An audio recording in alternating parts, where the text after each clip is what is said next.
Okay, so what drove you to turn regular door-to-door sales pitch into like such an entertaining performance? Basically, because I stand out like a sore thumb. Like, it's a lot of salespeople, but that's why my brand is Funny Salesman, because I bring comedy with sales. So I'm entertaining you while I'm selling you something. You don't get salespeople that do that nowadays. You get salespeople that pressure you into buying stuff that you don't want to buy. Like, I tell people all the time, I'm not a prostitute, but I'm going to sell myself. Because I'm going to get you to love me. And then once you love me, I can have a bag of shit. You're going to buy it because you like me already. So. Right. That's such a great story. I love it. All right. So you are this funny salesman. Have you ever thought about doing comedy just completely just being a comedian? I did stand-up comedy. I ain't really like it. You didn't like it? Yeah. Why? Because I'm an introvert. Like, you saw me earlier and you was like. I did. He was so like. I'm like, I'll be in my own world. Like, I'm Kenny Brooks when I'm in my own world. But when I'm like, and that's the introvert part that people don't know about. But when I'm entertaining and got this little charisma and this character, that's Funny Salesman. So I'm not Funny Salesman 24/7, if that makes sense.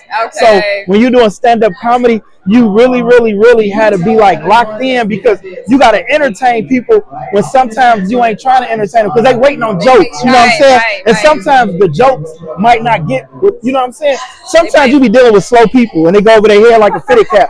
So like, I remember one time when I first did open mic, I had 7 or 8 jokes at one time, and then after the show was over, the lady was like, "Oh, you did say that, huh?" And I'm looking at her like, "Bitch, you ain't say that on stage." You know what I'm saying? Like, now you want to laugh after the show. You know what I'm saying? Right. So it's like, and that really drive you crazy when you're trying to create. You know what I mean? Yeah. So does it amaze you, like, how far you've come from where you've been? It's a blessing. Yeah, total blessing. Yeah. I'm like really amazed at you as well. I just want to give you your flowers because I followed you and I was like, wow, like, you be having me laughing, dying. That's why when I actually ran up on him, like, yo, give me that energy. I need the energy. He was not having it. It was early this morning, but very sweet guy. I love it. Yeah, definitely. And so you're from Detroit. What's some good places to go eat in Detroit? I like LePage Soul Food. Okay. Fixin'.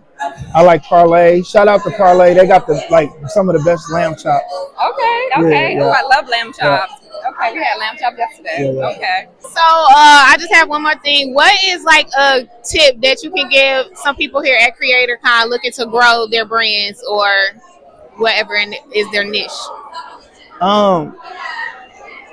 The dumbest question is the one you don't ask.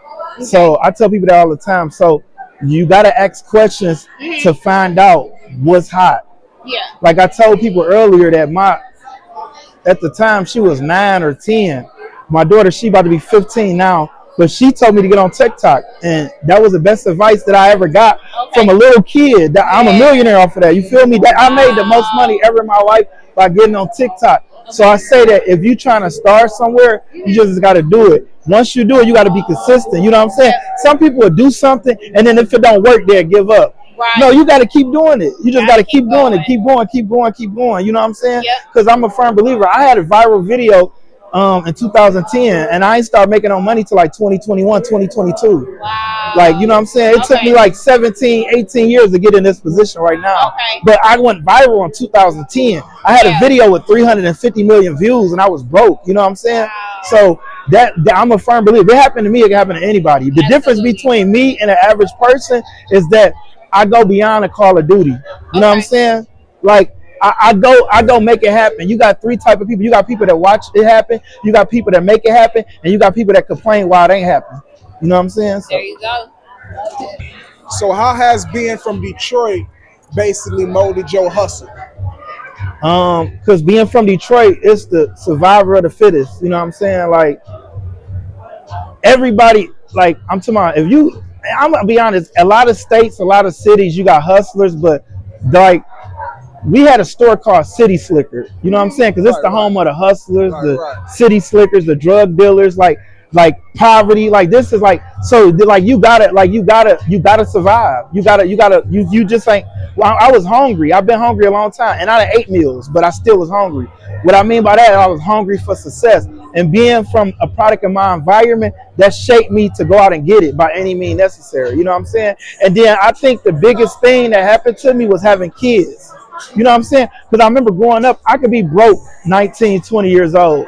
But when you broke with kids, that's a whole nother ball game. You know what I'm saying? So Yeah, okay. So how did you end up linking up with Timbaland, and how did Timbaland end up managing you, bro? Because that's a big move, man. Yeah. So like I said, my daughter in 2020, 2021, she told me to get on TikTok. I posted my first ever video that went viral on TikTok. I posted that. The next day, I woke up to 300,000 followers. Yeah. I thought the next day, 24 hours. Yeah. When I woke up, my video had like 14 million views. So right then and there, ding, I'm like, oh, this is money. So I started posting like 3 to 5 videos a day. You feel me? I was posting 3 to 5 videos a day. So like 3-4 months go by, I grew up to like 1.2 million followers. 2022 come. Timbaland reached out to me out of nowhere. He followed me on TikTok. He followed me on Instagram. Then he DM'd me on Instagram. And he was like, bro, you a genius. Somehow I got to work with you. I sent him my number. At first I was like, wait, Timbo the King. I know this ain't who I think it is. I went on his Instagram. I'm like, oh, yeah, this Timbaland. So I sent him my number. He FaceTimed me right, like, I think it was like 1 or 2 minutes later. When he FaceTimed me, he was like working out. And he was like, bro, I'm a big fan of you. I just watched your TikTok for like an hour. You a genius.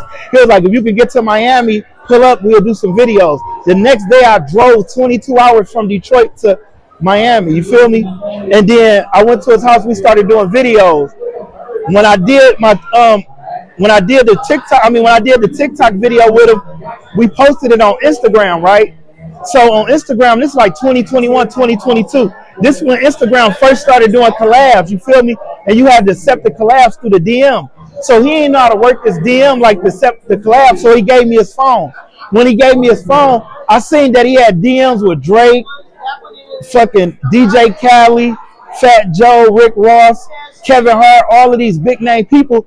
So LeBron James. So I took his phone. I started DMing all of them. I sent all of them my video. You feel me? Yeah. And the first person that reached out was LeBron. He sent me like 8 laughing emojis. And then Drake sent me a laughing emojis. And he was like, I seen this dude before. And then I was like, what the fuck? He seen me. So then Timbaland looked at me like, what you doing on my phone? He snatched his phone. And he saw that I was sending all of them, like Kevin Hart, all of them my DM. And he was like, you know what, you something else. And then he was like, who managed you? I was like, nobody. And then that's when he managed me. He managed me like the next day. And then after that, he just started reaching out to people, started getting me brand deals, started linking me with different celebrities, and the rest history. Man, that's what's up, bro. Like I said, I got 2 more. So, Birdman, how did you get into it with Birdman, dog? Like, I ain't get into it with Birdman. Birdman got into it with me. What you say to the nigga?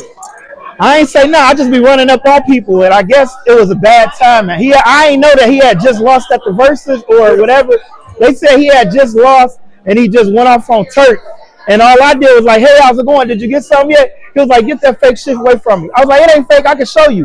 And he's like, I said, get that fake shit. So he left. He come back, and it's crazy because my brother, he right here, he like, bro, why you ain't keep going up on him? He was just playing with you. I'm like, that nigga was not playing. He was like, no, he was playing. He was one. And I'm like, bro, he wasn't playing. So I go to the back trying to go do videos. You feel me? I go do Machine Gun Kelly. I do Beast Mode.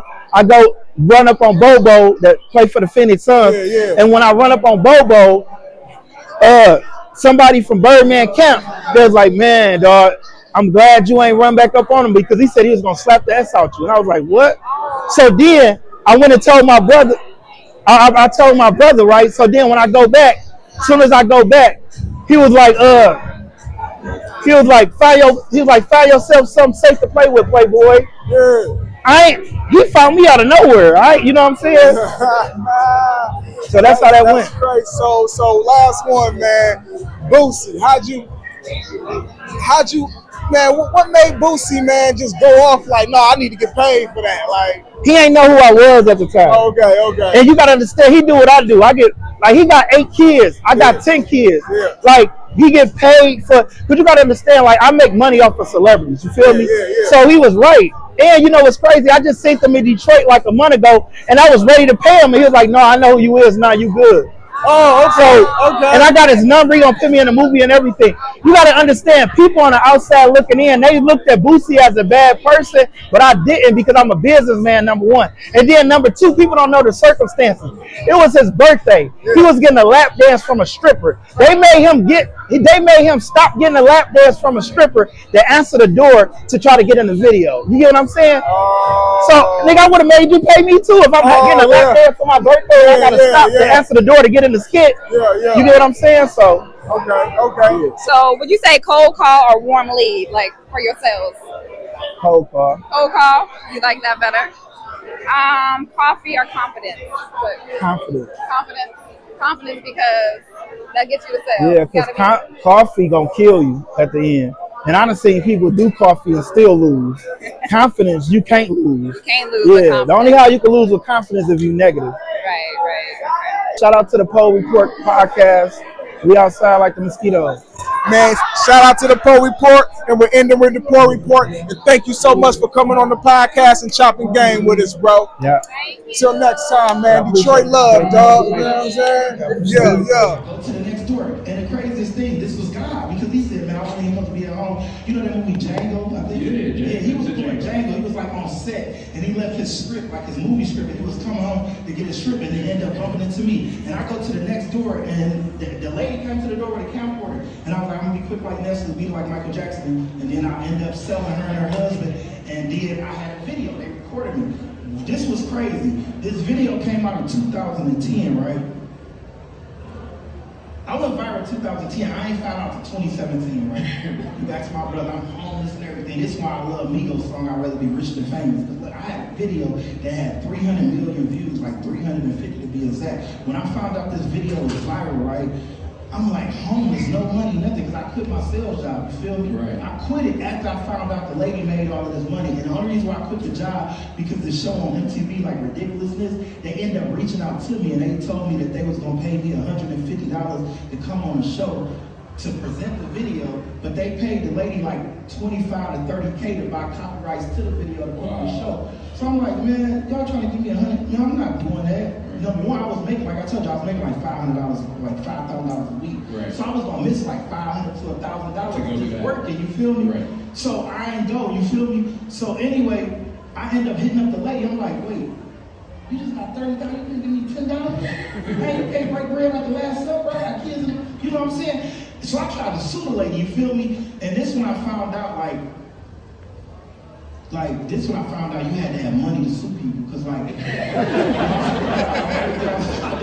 feel me? I tried to sue the lady, and I end up going to California, and the company that I work for, they end up getting me a lawyer. It costs like $5,000, it was like $1,000 an hour. I was in their office for like 5 hours. Come to find out, it was like they recorded, they let me look at the whole YouTube video. It was like 7 minutes long, and they paused it right when she said, "Can I put this on YouTube?" And I was like, "Yes, ma'am." And they stopped it. They said, "You gave her consent, so it's her video." Damn. And then that's when I found out the lady made like $800K off the video. You feel me? Because back in the day, YouTube was paying like, they was paying like money. They was paying like, it depends on your watch hours and your ads and all that. So I quit my sales job. I moved back to Houston with my mom. I'm trying to figure this shit out. Excuse me. I got kids and everything, and I'm broke. This was like 2018. This was like when COVID. The only thing was COVID. So what happened was I got on social media during COVID. I know like 2018, 2019, I was trying to figure out what I finna do. 2020 came, my daughter about to be 15, she was like 9 or 10 at the time. She was like, "Daddy, you should get on TikTok." She's 9 years old, true story. This was like, TikTok used to be music. Yeah. And all the kids used to be on there dancing. And my daughter, she was like, "Daddy, you should get on TikTok." And I was like, "Why?" She was like, "Because a lot of like people, they like making money on TikTok because COVID was going on, so they was paying people. They had the creator fund. They was paying creators just to be on TikTok. That was number one. Then number two, she was saying like all of these people blowing up off songs, and if you got a follower, they pay you to do songs. All that boom boom. So anyway, I got on TikTok. I swear to God, this one I came like an overnight celebrity, like Twister. I posted my first ever video, the one I just told you. I posted that on TikTok.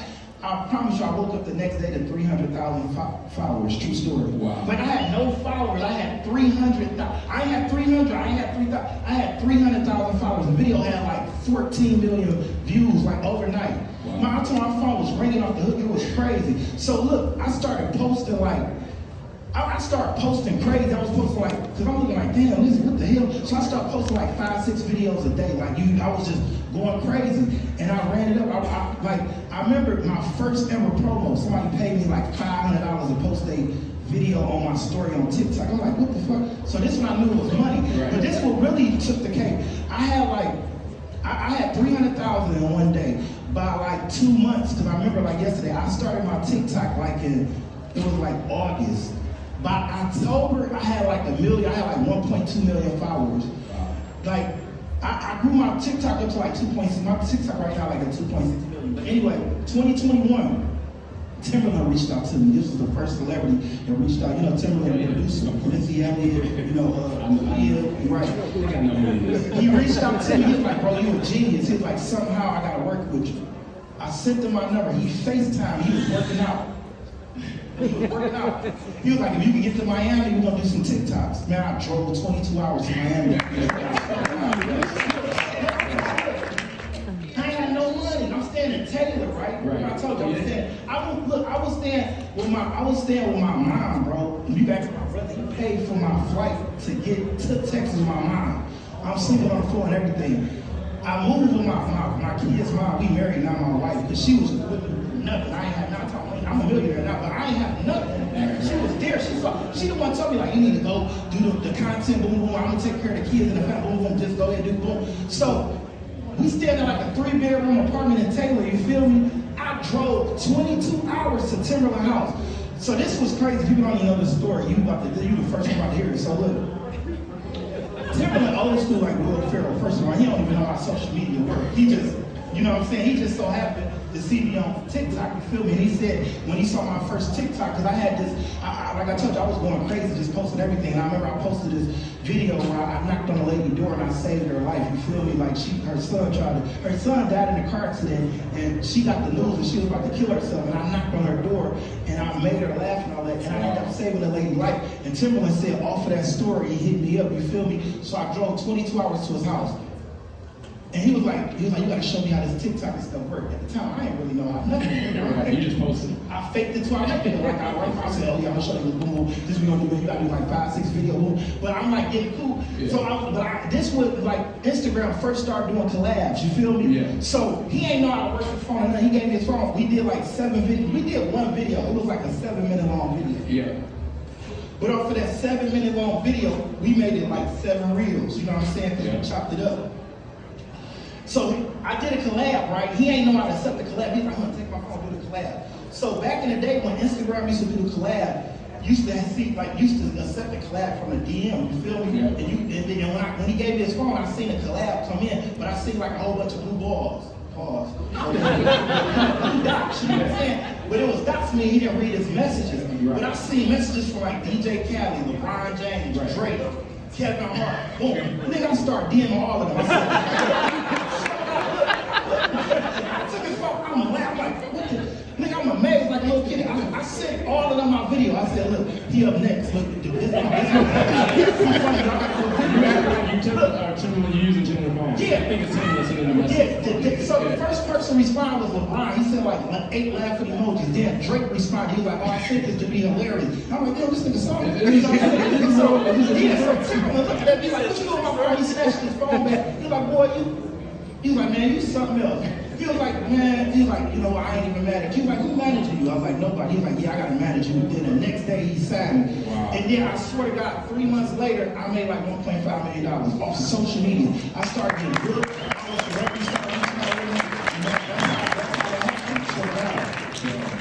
It's not, I don't even know if that's something that can be taught. Like, that just feels like... I'm from Detroit, shoot. What up,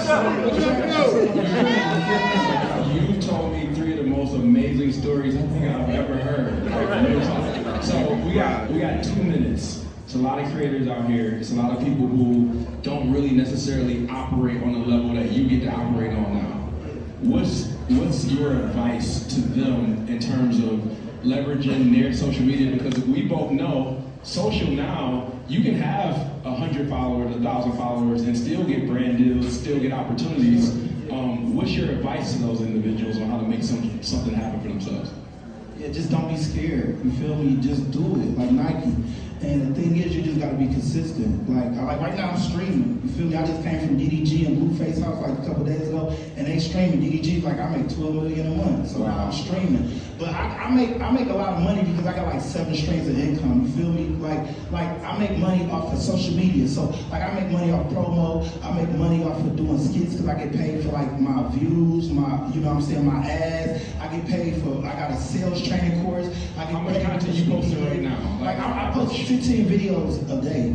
Y'all hear that? You know what I'm saying? I post like 3 to 5 on TikTok. I post like 3 to 5 on Instagram. I post like 3 to 5 on Facebook. I post like 3 to 5 on Snapchat. I'm posting like nonstop and YouTube. I make money. So I make money on all of my platforms. But the thing is, I remember when I didn't have no followers. Right. You know what I'm saying? Right. The thing is that you don't need a whole lot of followers. You just need to be seen. Once you seen, you just gotta keep going. Like once somebody know you, because everybody in here is a brand. You just don't know your brand. One of my favorite, my boy, him 500, right? He do credit. Yeah. And his good friend named Neo. And he said, man, you got the best thing in the world, but if nobody know what it is, it ain't the best thing. Right. So you gotta promote it. You feel what I'm saying? Like one of my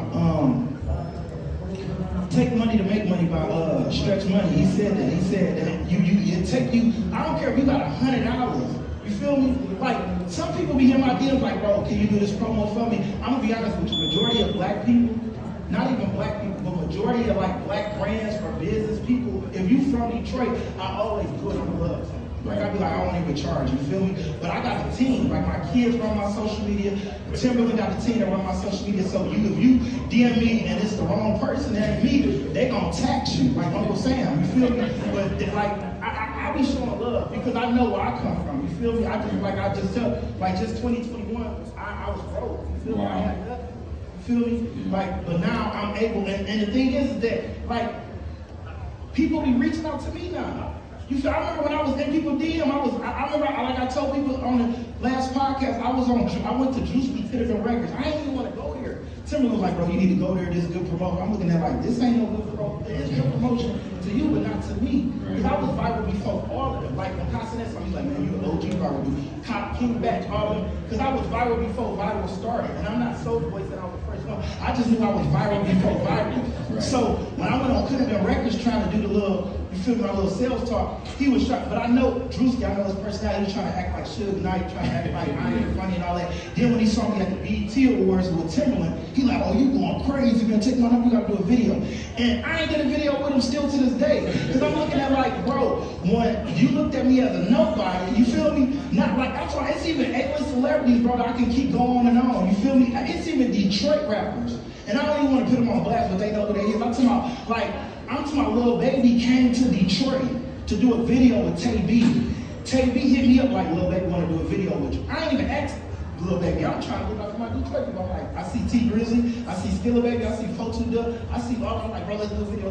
They all like, oh, I'm too busy, I don't do video. Like, and Lil Baby like, why you ain't asked me? I'm a fan of you, I'll do a video. You know what I'm saying? And I made the most money of my life off that video. Wow. You know what I'm saying? And I still ain't getting a video with them yet because I'm looking at and it was one Detroit rapper, I ain't even gonna say nothing, but like, his cousin hit me up to do a promo. I did the promo for free. And he was like, bro, I'm gonna have my cousin do this video with you. I go to the studio, he like, man, I ain't even got my jewelry on, man.